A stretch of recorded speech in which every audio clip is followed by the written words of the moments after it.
Media DGFI আগে যেভাবে media নিয়ন্ত্রণ করত, বিভিন্ন নিউজ প্রকাশ করত, এখনও সেই চর্চা রয়েছে। গণমাধ্যমের বিভিন্ন রোল ছিল। আসলে আমি 18-19 তারিখের কথাটা বলছি।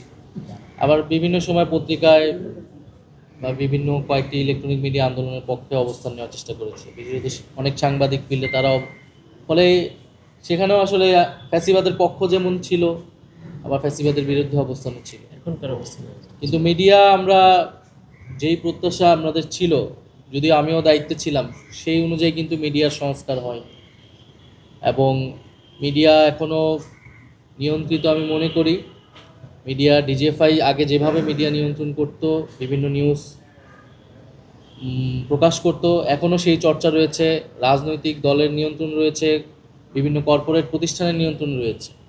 বাংলাদেশের একমাত্র স্মার্ট সিটি বসুন্ধরা এখন আরো নিরাপদ, আধুনিকতায় আরো এক ধাপ এগিয়ে। আমি যেই সময়টুকু দায়িত্ব পেয়েছিলাম, আমি আমার পক্ষ থেকে গণমাধ্যম সংস্কার কমিশন করেছিলাম। তাদের দায়িত্ব ছিল এই পুরা বিষয়টাকে সংস্কার প্রস্তাবনা করে সরকারের মাধ্যমে এটা বাস্তবায়ন করা।